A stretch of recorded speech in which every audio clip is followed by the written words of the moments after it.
Jackson Wheeler is a treasure. He supported visual arts and, of course, poetry, and his touch can be felt throughout the nation, but particularly in the Southland and in Ventura County.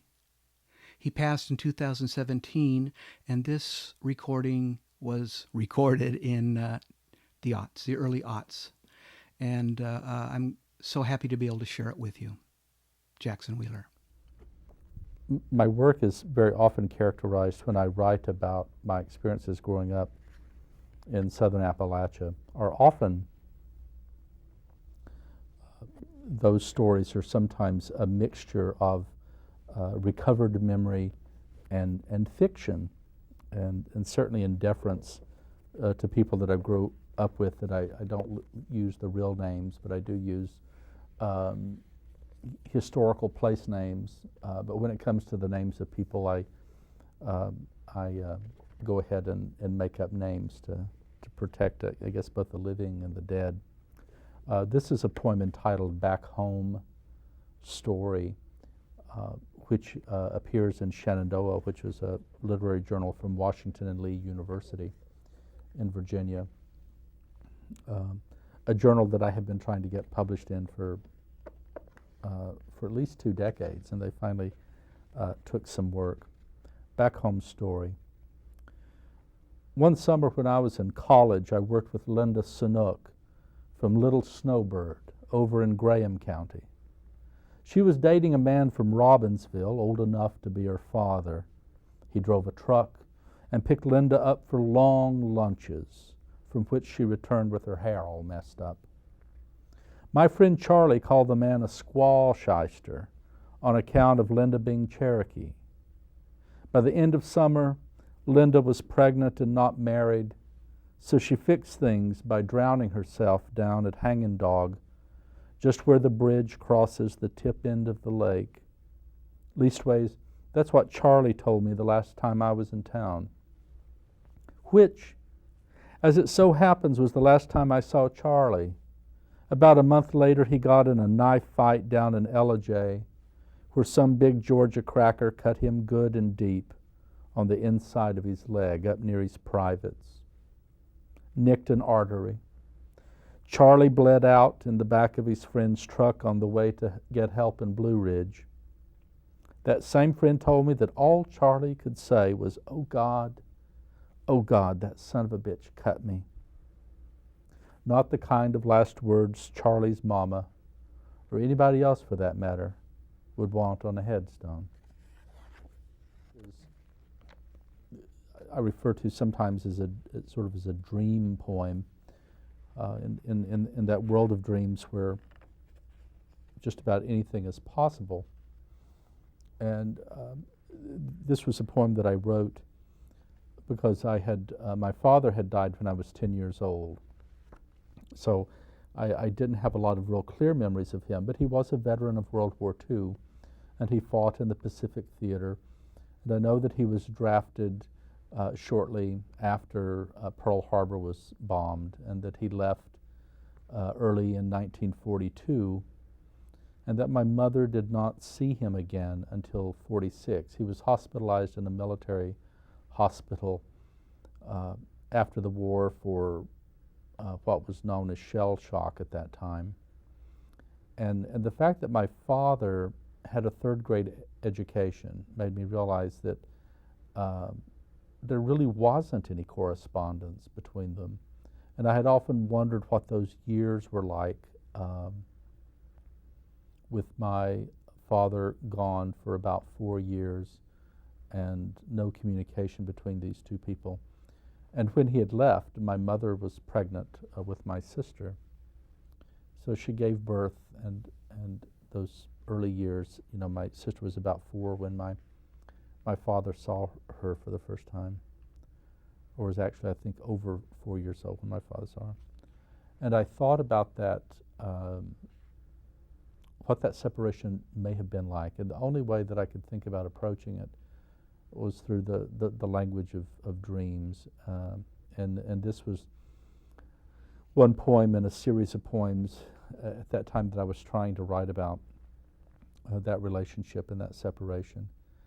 And I do recall that my mother at one time had said that the only thing that my father had said about being shipped out was that Texas was the only place that he knew of where one could ride a train all day and all night and be in the same place. And that was sort of the trigger for this poem. And so I imagine that my father wrote that rather than said it. Sleeping Through Texas. In 1942, on his way to the Pacific War, my father wrote, "Texas is the only place where you can ride a train all day and all night and still be in the same place. Write if you can." My mother did not write back. It was a hot summer. Most families had lost a baby or two to diphtheria or whooping cough. She slept with her baby and dreamed. The window on the train was open. Blackberry briars grew in through the windows.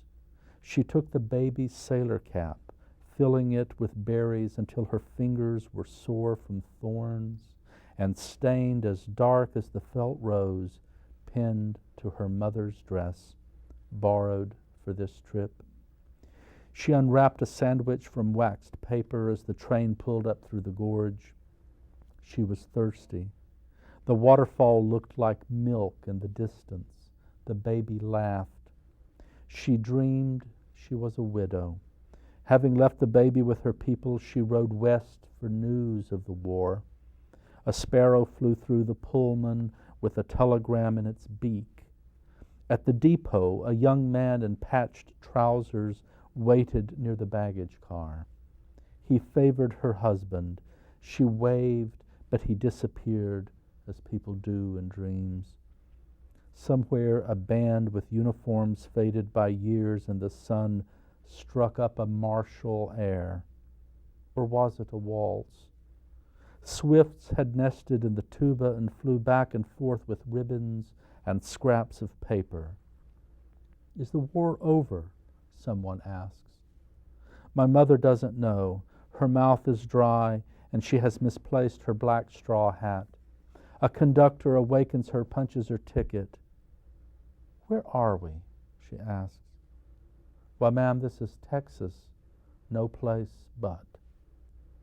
All of this is a dream, too. It will be years before she is a widow. One of her babies will die, but not when she expects it.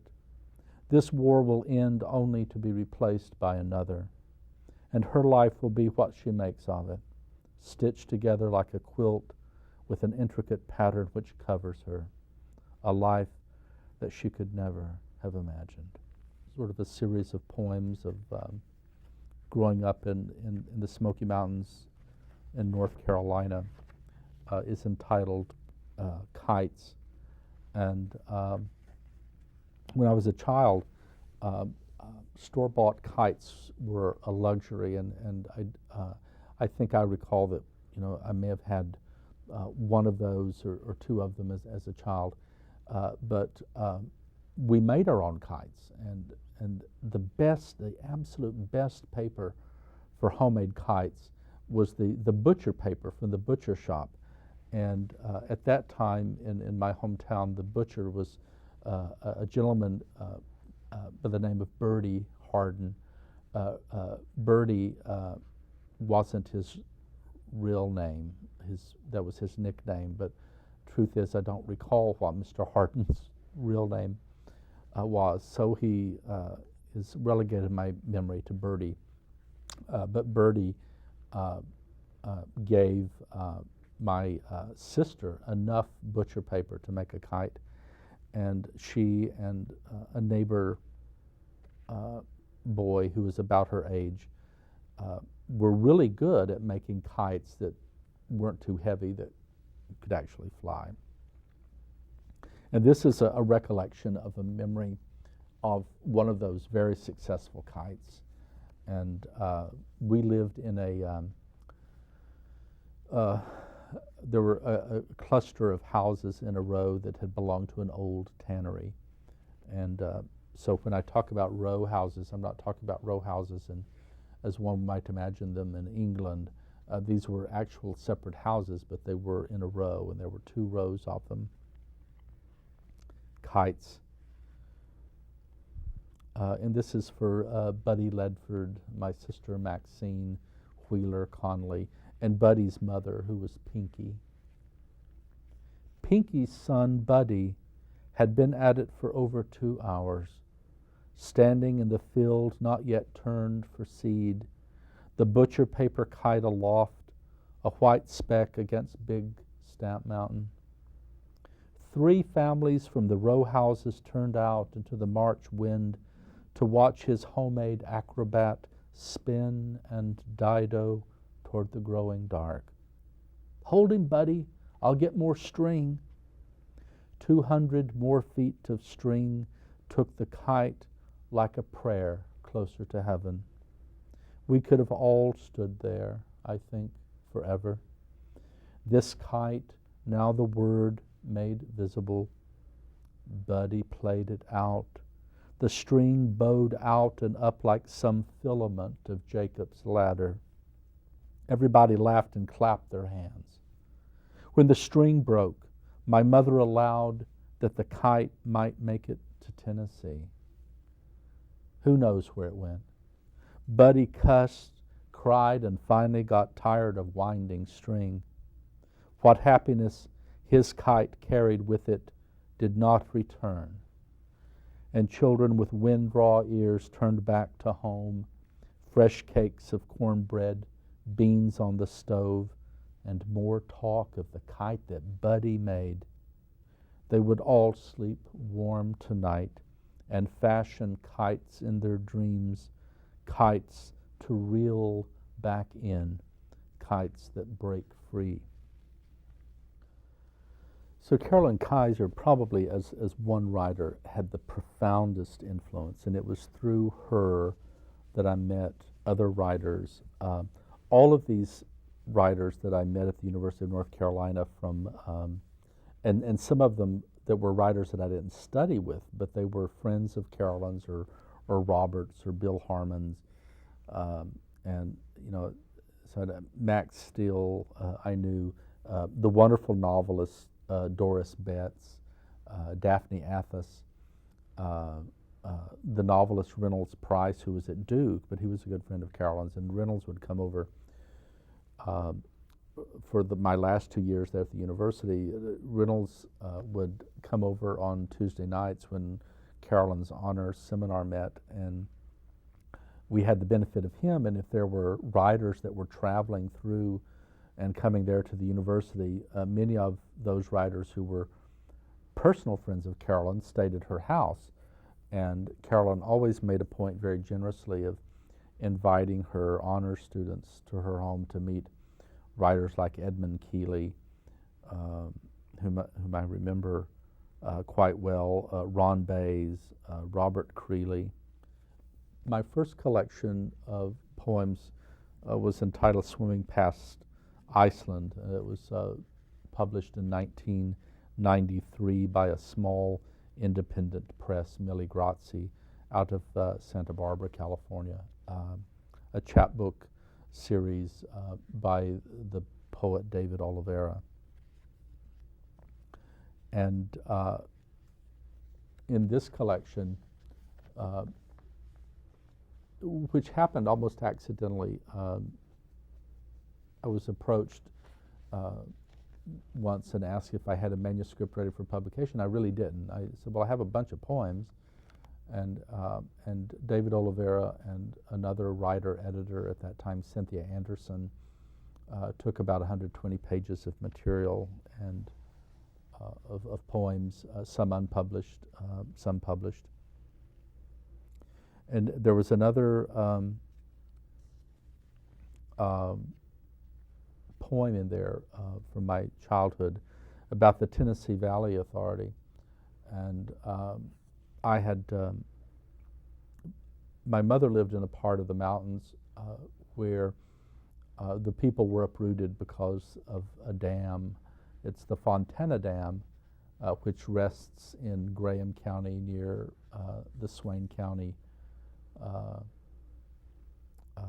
and Macon County lines. Those three counties and Cherokee County all come together. And my mother grew up in an area that was drowned under the lake. And of course, her recollection is a recollection of displacement, of diaspora, of these mountain people who had lived in the place for many years and were now told that they had to leave.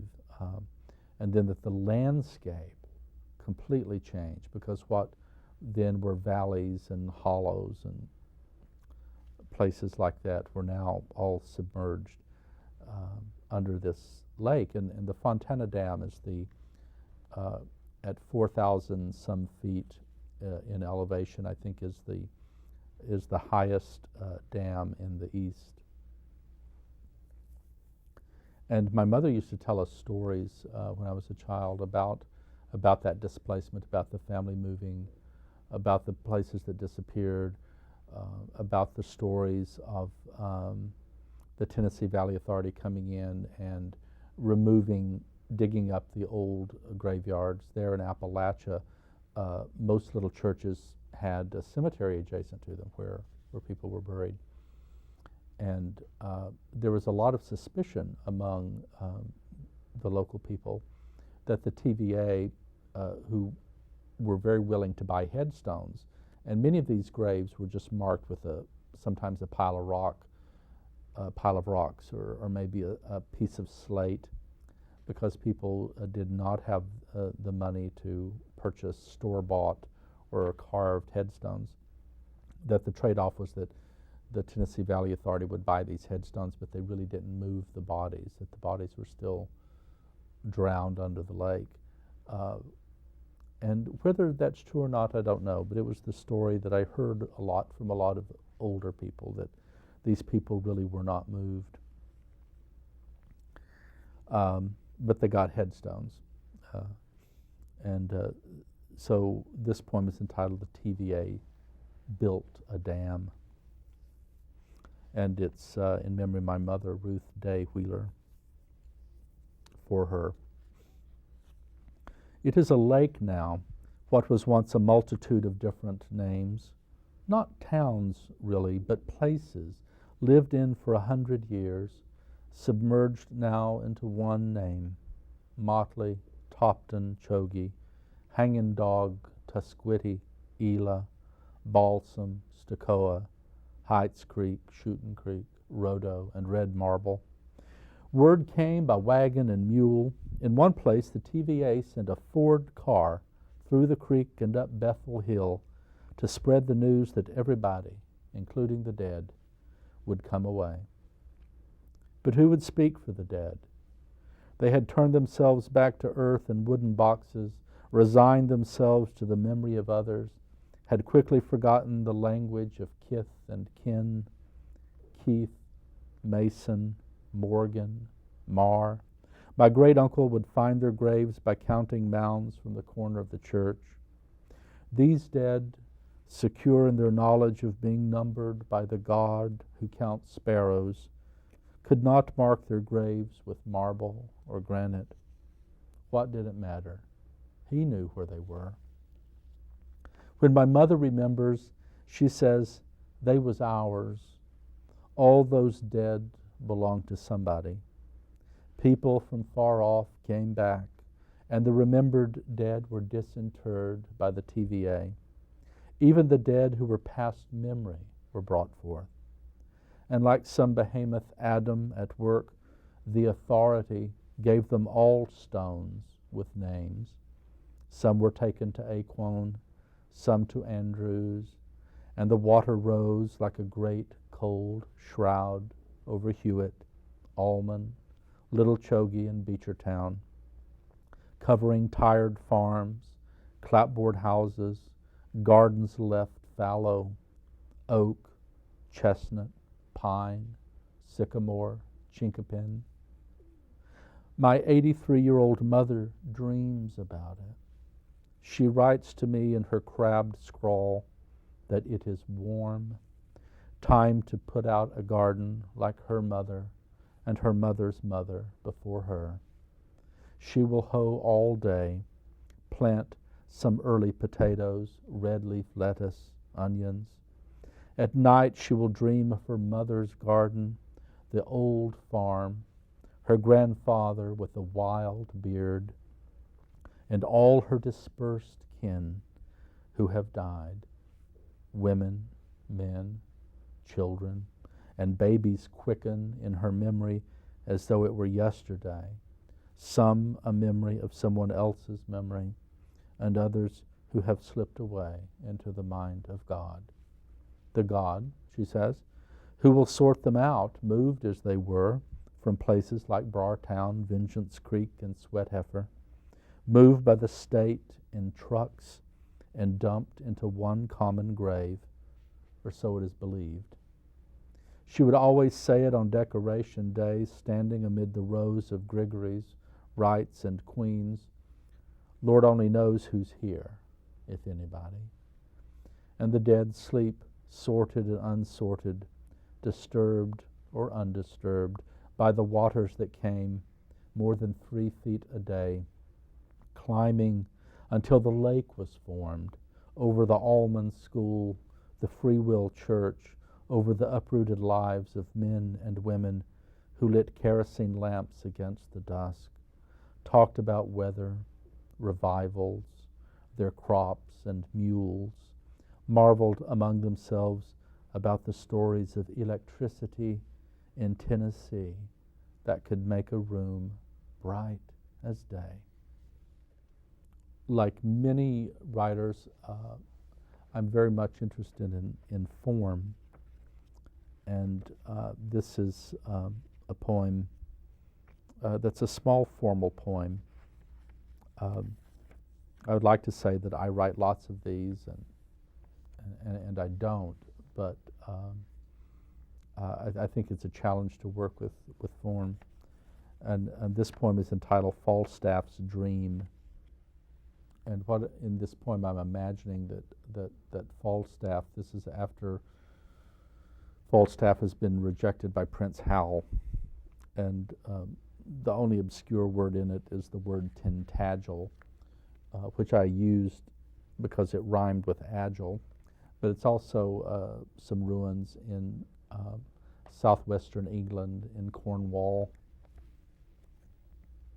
And I imagine in this poem, Falstaff is the speaker. Was I asleep? I sleep more now than I did when my arm was agile and there were drinks enough for all. I dreamt I stood waist deep in fragrant barley near the ruins of Tintagel, alert to young Hal's plaintive bugle call. Who knows the why of dreams, or why I ventured so far west except for genuine love of that boy. He never truly understood, it seems, how passion will make a man attempt his best. Yet rue the day he longed for a soldier's joy. Well, I'd be the first to admit that there's a melancholy streak that runs through all of my work, or a lot of my work. I won't say all of my work, but occasionally there are moments of levity in my work, and by request of my friend Phil, I'm going to read one of those poems on seeing an old lover. And the thing that amazed me when, growing up in the South, I mean, I wasn't entirely ignorant of people falling in love and stuff like that, but in sort of the culture that I grew up in is if your heart got broken or things didn't work out, then somebody left town. I mean, you didn't sort of hang around and put up with that kind of stuff. And here in California, I was amazed when I came to California as a young adult that relationships, heterosexual as well as homosexual, seemed to be a lot much more casual, and that people would break up and it was like watching these Woody Allen movies where people who had been married and divorced and separated and whatever, all these people are constantly together and interacting with each other. And I thought that that was just so unusual in my experience, that usually if someone was, something happened and you split up, that somebody left and you all went your separate ways and didn't continue to interact. And so I was constantly amazed by this, and a good friend of mine at the time this poem was written, which was sort of in the late 70s, was a young woman who's still a friend. And of course, we're neither of us young anymore, but she was a beautiful woman and very engaging, and just had numerous boyfriends and lovers, and things would go swimmingly for a while, and then there would be a breakup, and I was just constantly amazed that we might be somewhere, or that there would be a gathering, and at least 2 or 3 people that would sometimes show up had been former lovers of hers. And I figured, gosh, I would never be able to do that. So this is called Seeing an Old Lover. Ah, in the market, among the succulent fruit, the sensuous peppers, you. If I speak, I will be lost. You, self-assured, have filled your basket with all the food we used to eat. Infidelity has kept you lean. On the other hand, I reheat cans of soup, mournfully mount the scales. As your hands gently squeeze the loaves of bread, I turn away, beat a hasty retreat down the aisle, away from love, the pain of your love, away from the worst hangover after the best drunk I ever had.